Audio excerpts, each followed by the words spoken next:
Albert Einstein is reported to have said, "I think the most important question facing humanity is the universe a friendly place? This is the first and most basic question all people must answer for themselves." He said that if we decide the universe is an unfriendly place, we try to control and destroy all that is unfriendly, which leads to problems and great unhappiness. He went on, if we decide that the universe is neither friendly nor unfriendly, and that God is essentially playing dice with the universe, then we are simply victims to the random toss of the dice, and our lives have no real purpose or meaning. But if we decide that the universe is a friendly place, then we will use our technology, our scientific discoveries, and our natural resources to create tools and models for understanding that universe, because power and safety will come through understanding its workings and its motives. So is the universe a friendly place? The way each person answers the question colors their experience of life. We can search for a rational answer, use reason and logic, read books, listen to teachers, but we're not going to think ourselves through this. What matters is what we feel emotionally and know intuitively. I leave it to you to examine your feelings about whether the universe is friendly or not. You may already know where you stand, and you have your reasons, but for the next few minutes, I'm going to try to convey to you what the world looks like to a person whose answer is unequivocally, yes, I live in a friendly, benevolent universe, and to show you where that perspective has led me. All my life, I've been aware of direct experiences of the generosity of the universe.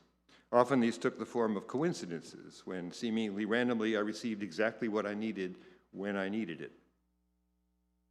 As a small boy in the 1950s, I would sit at our red Formica table in the kitchen, drinking cocoa from a little ceramic cup while reading the inscription on the sugar bowl that went with the cup, which said, "Waste not, want not." And my mother explained that in this case, want really meant to lack something or to need.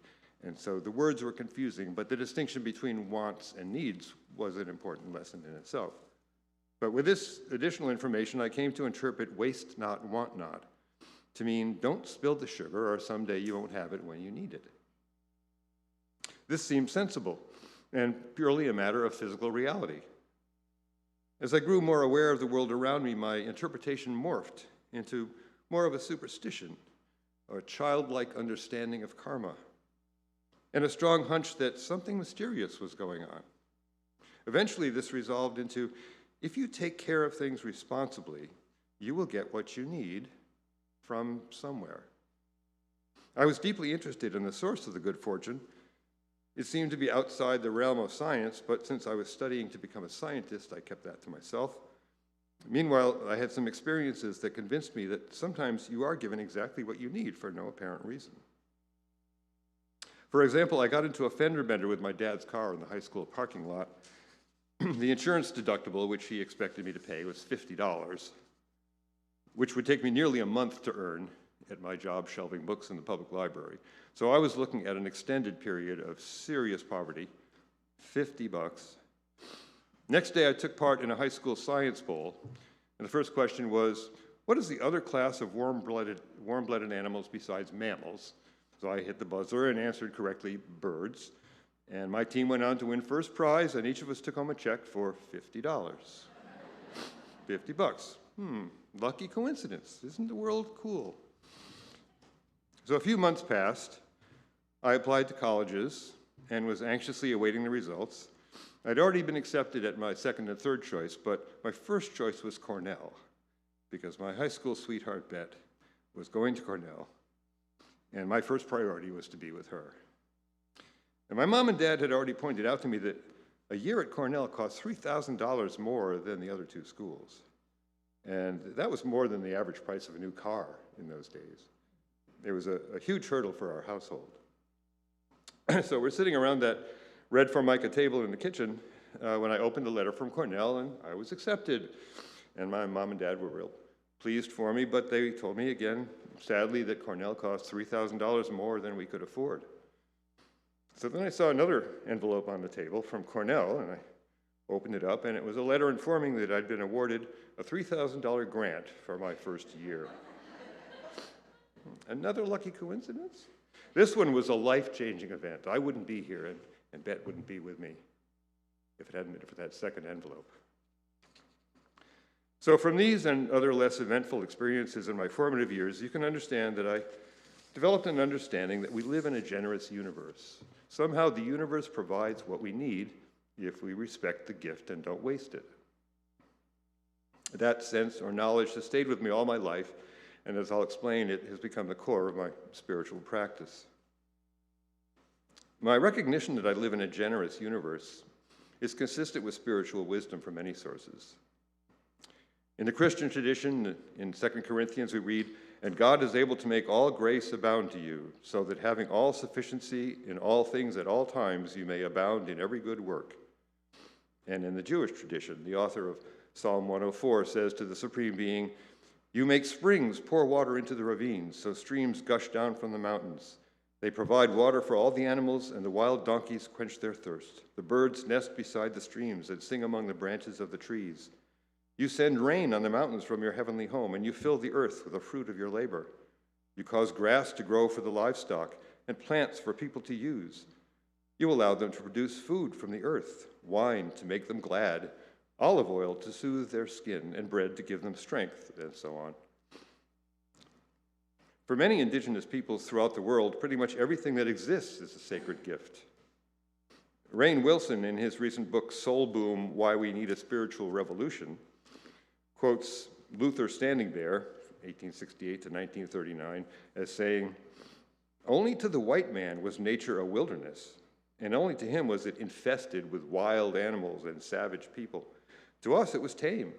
Earth was bountiful, and we were surrounded with the blessings of the great mystery." A mystic is somebody who has moved on from belief systems or belonging systems to actual inner experience. First-hand accounts of mystical experiences often include feelings of immense acceptance, nurturing, and unconditional love. Here are some examples. From the American theologian Marcus Borg, "What I was seeing looked very different, as if there were a radiance shining through everything. I experienced a falling away of the subject-object distinction that marks our ordinary everyday experience, that sense of being a separate self in here while the world is out there. They were experiences of complete peacefulness, marked by a sense that I would love to stay in this mental state forever. Anxiety and distraction utterly disappeared. Everything looked beautiful." From Wilson Van Dusen, the author of Beauty, Wonder, and the Mystical Mind, "In a deep mystical experience, you feel elevated into a higher, more harmonious and joyous experience than you usually have. You are introduced to wonder. And somehow it, you, and everything are one. You were given more than you could contain or understand. Ultimate love is given freely. There is nothing to fear. You are in the hands of loving wisdom itself." And from English writer and philosopher Alan Watts, "The mystical experience is nothing other than becoming aware of your true physical relationship to the universe. And you are amazed, thunderstruck by the feeling that underneath everything that goes on in this world, the fundamental thing is a state of unbelievable bliss." So how do we tap into this bliss, this generosity, this cosmic abundance? Well, first, as it said on the sugar bowl, waste not. That's got to be sound advice for anybody under almost any circumstances, no matter where you think your sugar is coming from. I take waste not to mean be mindful of what is given and to use the gift respectfully. So second, to tap into this source of generosity, be alert for the gifts that come and be aware that they may not look like what you were expecting. In the two examples I gave you from my own life, I had been asleep not to notice them, but that's not usually the case. Dr. Lisa Miller is a professor of clinical psychology at Columbia University and the author of a book called The Awakened Brain that I highly recommend if you're interested in the interface between the physical brain and our consciously lived experience. You can find many fascinating interviews with Lisa Miller on YouTube, and in several of them, she talks about how the gift that comes from the universe may not be what you were expecting.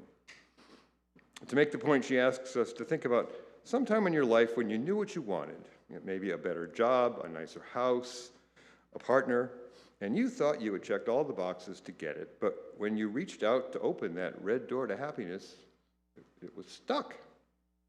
You couldn't get through. And eventually, if you were fortunate, something or someone changed your perspective and you looked over there and saw another door, a yellow door, wide open. And you walk through it and you find that job or that house or that relationship, and it was better than you were expecting. So red door, yellow door. I can think of examples in my life, and you probably can too. Wayne Dyer, everybody knows who he was, said, "Abundance is not something we acquire, it is something we tune into." So you have to be alert. In particular, be on the lookout for moments of awe. Awe is a basic human emotion that can be caused by many things: a brilliant sunset, a towering mountain, the birth of a baby, the death of someone you love. What these experiences have in common is that you are part of something much vaster than yourself. We all have these experiences. Psychologists like Lisa Miller and Dr. Keltner, who I'll mention in a minute, tell us that awe is good, maybe even essential for our physical, mental, and spiritual health.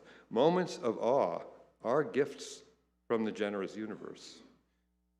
If you open yourself to awareness of them, you'll find them more and more, often in the smallest and least likely places. Dr. Keltner is a psychology professor at UC Berkeley. And some of you in my generation might appreciate the fact that his childhood was spent, as he says, in wild Laurel Canyon, California in the late 1960s with the Doors and Joni Mitchell as neighbors. But he's now a leader in the scientific study of awe, and his 2023 book, appropriately called Awe, is a bestseller. Some of the chapter titles are How Awe Transforms Our Relation to the World and How Spiritual Life Grows Out of Awe. In the introduction, he says, from our first breath to our last, awe moves us to deepen our relations with the wonders of life and to marvel at the vast mysteries that are part of our fleeting time here, guided by this most human of emotions. Eventually, if you let it, the realization of cosmic generosity becomes woven into the fabric of your everyday life. As the Franciscan mystic Father Richard Rohr describes it, the world around us becomes again an enchanted universe, something we intuitively understood when we were young and somehow lost touch with as we grew older. If you let it, the path that began with want not becomes a quest for direct experience of that transcendent mystery and wonder, affirmed in all cultures, which moves us to a renewal of the spirit and an openness to the forces that create and uphold life. Those words may sound familiar. You can find them in the front of our hymnal. They're the first source of the UU living tradition. So how does this awareness of cosmic generosity affect your life? As you grow more aware of it and begin to recognize the true source of prosperity and good fortune, you are humbled. You may see that what you have and what you're so satisfied with and proud of didn't come to you just through your hard work, cleverness, talent, and willpower alone. Those may have been essential, but often the result can be traced to coincidence and luck on a very small scale. An ad spotted in a newspaper, an open parking space, a missed train, a chance remark in a doctor's waiting room, a sort of butterfly effect in the context of your life story, somebody pointing toward the yellow door. If you stop to reflect on the course of your life, you may recognize the times you've been fortunate. You might have called it lucky. You may see that a good portion of what you have has come to you through a process you don't control and don't truly understand. The natural response to this realization of good fortune in your life is gratitude. A wonderful source of inspiration about gratitude is an organization called Grateful Living, whose mission statement reads, "We empower people to live meaningful lives through the transformative practice of grateful living." The organization was founded and is still led by a Benedictine monk called Brother David Steindl-Rast, who is now 97 years old. At their website, grateful.org, you can find dozens of short videos and articles by Brother David and his associates describing ways that gratefulness arises and how an attitude of gratefulness maintained steadily through all of life's ups and downs brings us happiness and makes our lives more meaningful. Brother David's TED Talk called Want to Be Happy, Be Grateful has been viewed more than 10 million times. Brother David says, we all know from experience how it works. Two things are necessary. You have to receive something valuable to you, And it has to be a real gift, freely given, not something you bought or worked for. When these two things come together, says Brother David, then gratefulness arises spontaneously in my heart. When we truly appreciate them, when we recognize the value to us, the freely given gifts of the universe cause gratefulness to arise spontaneously, like in the hearts of the shoemaker and his wife. Brother David adds, it's not happiness that makes you grateful, it's gratefulness that makes you happy. Recognizing the freely given gifts is the key, and they are everywhere. Eckhart Tolle said, when you go deeply into the present, gratitude arises spontaneously, even if it's just gratitude for breathing, gratitude for the aliveness that you feel in your body. But what about the unfortunate ones? All around we see people for whom the universe has not seemed generous. As we noted in our meditation earlier, we see suffering of all kinds among our family and folks of our acquaintance, among our community and within the world at large. So is the suffering of others evidence of an unfriendly universe? Many great minds have pondered the meaning of human suffering, and I don't have a satisfying answer. This may be an instance where we have to live with paradox, both and, instead of either or. When I think about my own life, which has been a fortunate one, I have to conclude that good fortune, the generosity I've been talking about, is at least one aspect of the world we live in. How then do I respond to the fact of human suffering? At this point, the only practical response that feels right to me is to start where I am and let the good fortune I've been blessed with flow out to others who haven't been so blessed. In other words, to experience and practice compassion. So helping other folks who are suffering, compassion, this is certainly not a new concept. We've been told since we were little that helping people is part of being good. And we know it without being told. Lisa Miller, in her book, The Awakened Brain, reviews the scientific evidence that our brains are hardwired for compassion and generosity. Dr. Keltner presents research showing that of the 8 major categories of things that inspire awe, the most cited category is observing acts of kindness and generosity by others. Helping folks who need it is a natural part of being alive and embedded in the generous universe.